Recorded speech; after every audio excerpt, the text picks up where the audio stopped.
zero, and liftoff of Endeavour, going where East and West do meet at the International Space Station.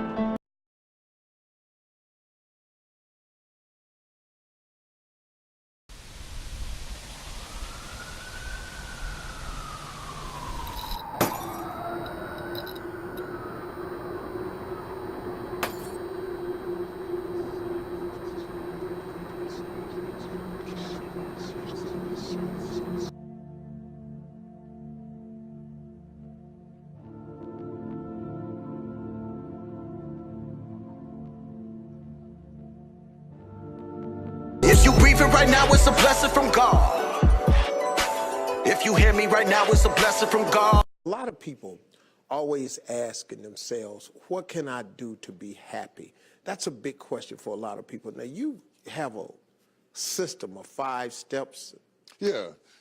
I've written 5 simple steps that really helps no matter who you are, what walk of life you're in.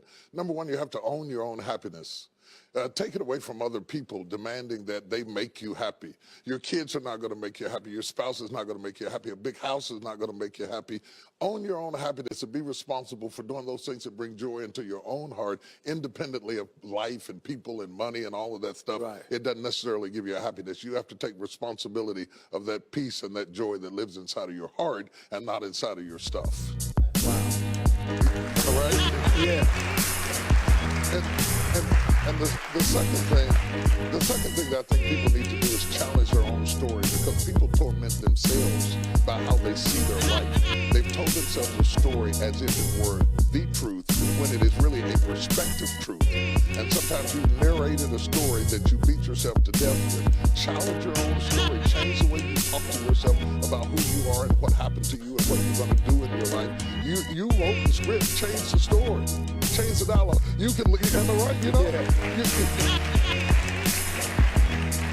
The third thing that I think is very important is to enjoy the journey, not the destination. A lot of us delay our happiness. When I get to this level, when I get my degree, when I get the kids, when I get married, I'm going to be happy. Enjoy the journey. Enjoy the whole step, the whole process. Every day that you get up to strive for whatever it is you're after. You know, I'm a goal-oriented guy. Yeah, but you don't celebrate when you get to the finish line. Celebrate all along the way. Celebrate all along the way. Yeah, man.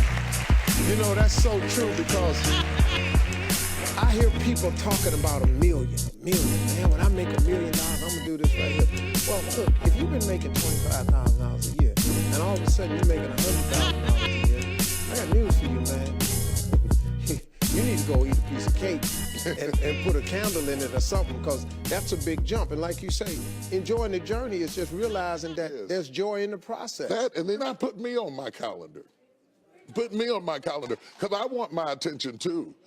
Because if you don't see yourself as valuable, nobody else will. You know, nobody else will. The other point is make relationships count. Making your relationships count, because everything is about relationships. First of all, your relationship with God. That's a very important thing to have, because as long as you know that there's somebody in charge, you don't have to bear the brunt of the responsibility and the weight of what's going on in your life. Yeah. You can talk to the boss. Okay. Yeah. Number 2, enjoy your relationship with yourself. If you don't like you, it makes it hard for me to like you. Because people, when you walk into their atmosphere, they draw you into the cosmos of their own drama. And if they're full of drama without you, when you come in, you become caught up in the cyclone of their drama. Yeah. Enjoy your relationship with yourself. And then everybody else who comes in, they enter into a party you already started. You understand? Yeah. And then the relationship with your kids, the relationship with your spouse, the relationship with your friends, taking time to enjoy the relationships, because there is no fruit. Nature teaches us that there is no fruit without relationships. You cannot be fruitful by yourself. In business, in home, in life, in church, I don't care what it is, you are no more than the relationships you surround yourself with, and make sure that those are good ones. The 5th thing, Yeah. No, go ahead. I'm loving it, man. Is this good? Yeah, this is really good. The 5th thing that I really ascribe to is balance work with play. You can't do all of either one and be successful. And to those who much is given, much is required. And if you work really hard and you're a really diligent person, make sure that you do some play to balance stress your life out. If you play real hard but you don't work very much, you're gonna be fun, but you're gonna be hungry. You know what I'm saying? You gotta balance work with play. You have to balance that with your children. If you're always a disciplinarian, your daddy gonna get you when you get home. I don't want to always be the police in the house. Yeah. I want to be the fun guy sometimes. Balancing work with play causes not only for you to be holistic, but for people to get a better perspective of who you are. I get on my Instagram and I put crazy stuff. My kids died. Just yesterday, I put me sweating in the gym, saying they said it's gonna be fun. It hadn't got fun yet. You know, to let people know that everything is not serious every day. That's too much pressure. We've got way too much pressure on us to be the people we were created to be. You got to enjoy the journey and the process. Like I told my kids the other day, I said, let me explain something to y'all. If something happened to me and mama, I want you all to understand, y'all gonna be around the casket crying because I'm not leaving you everything. I'm just not. I'm gonna spend 85% of my income on me and your mama. You're right. Yeah. Right. I'm gonna leave about 5–10%. That's it. The rest of the money, me and your mama going somewhere. We can, Dad, we can't go on vacation. No, I want to be just with your mother. Well, here's it's the cool. thing that people don't understand about children. It is not what you leave to them that makes them great. It's what you leave in them. And if you leave enough in them, you don't have to worry about what you leave to them. If you leave more to them than you leave in them, they will run through everything you left to them. Yeah. But if you leave enough in them, you don't have to leave so much to them because they can go out there and make their own way in life. Cool. I'm glad you said that, because now they ain't getting nothing. Coming up next, Bishop T.D. Jakes has a special story to share with us that proves miracles happen right here on earth. Stay with us. We'll be right back.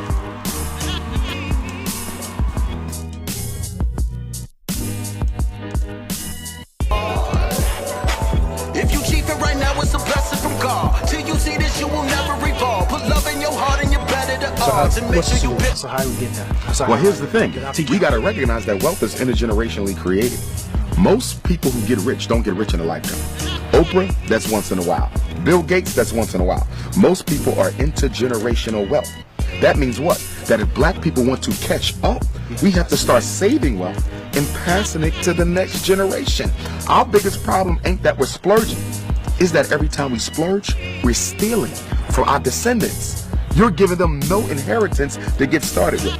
But the white child, they're starting out $100,000 plus, $1 million plus. And I think we have to become more strategic in the way that we do our health plans, as well as our life insurance plans. Because what I'm learning with a lot of these white folk, a lot of them are getting their first, what you want to call a shock of wealth through the life insurance policy of their parents. Yeah, we talk about that too. Yeah, the life insurance policy. Yeah, so there's so many different strategies towards wealth that we're not even thinking about because black people, our selfishness, it's also based on our, what you want to call it, emergency consciousness, survival instinct. We're only worrying about our life. We do not think about those who come after us. Now, you got to realize now, when we got out of slavery, white folks been already building wealth for a couple centuries. Right. We started behind the 8 ball, okay?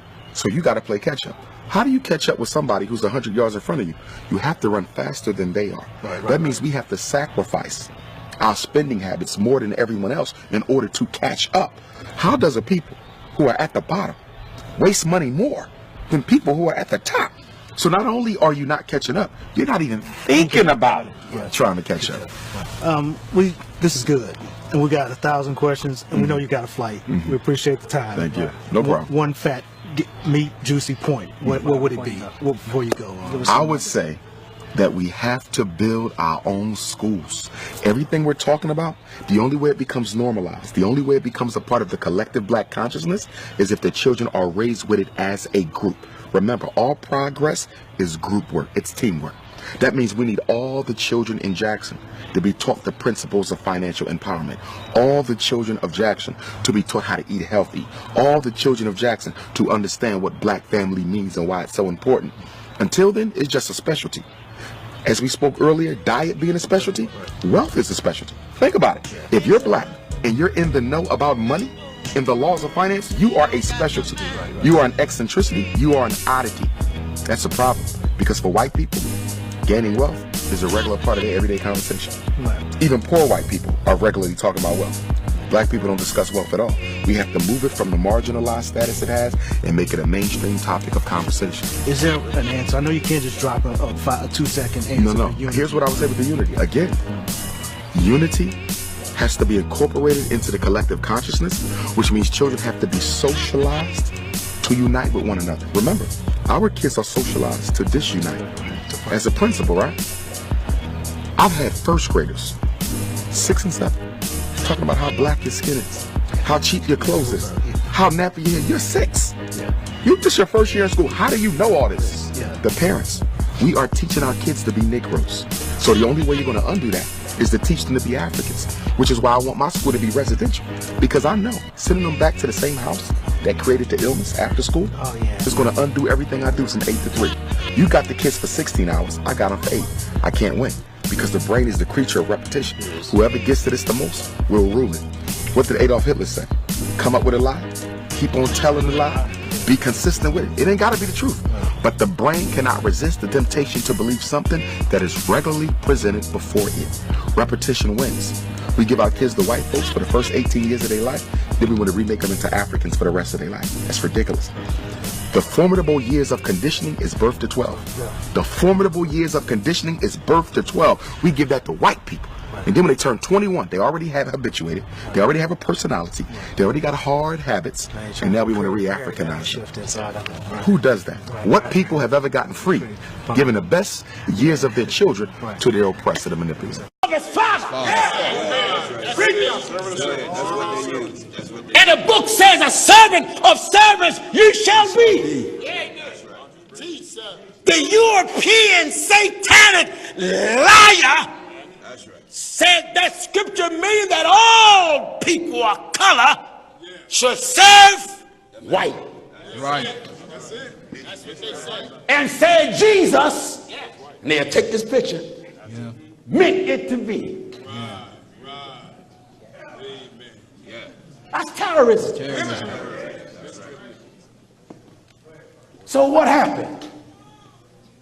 Now let's understand the religion so-called of Christianity promotes this.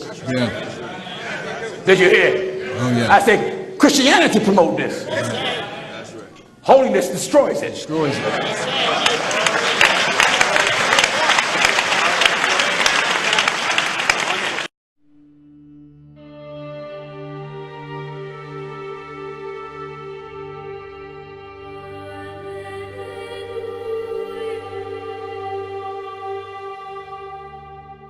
Life, liberty, and the pursuit of happiness.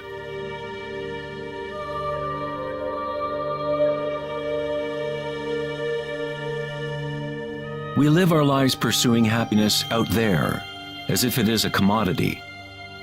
We have become slaves to our own desires and craving.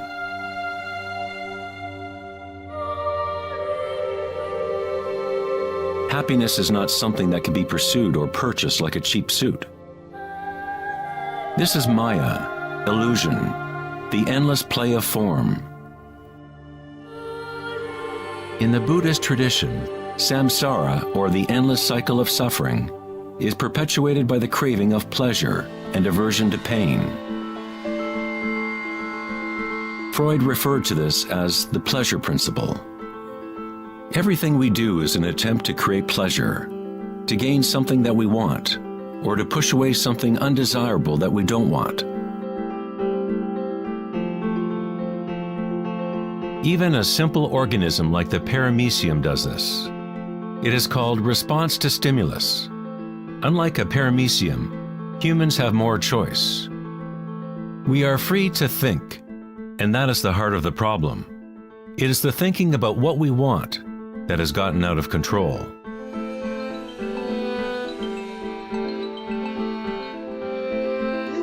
That bad when you can't get enough sleep. You wake up early in the morning, son, when everything else is secondary to you, when every other sacrifice you're willing to make, you're going to be successful. But until you do that, until you want it as bad as you want to breathe, you'll never have it. And I'm here to tell you in this room today, by experience, starting from the bottom with nothing,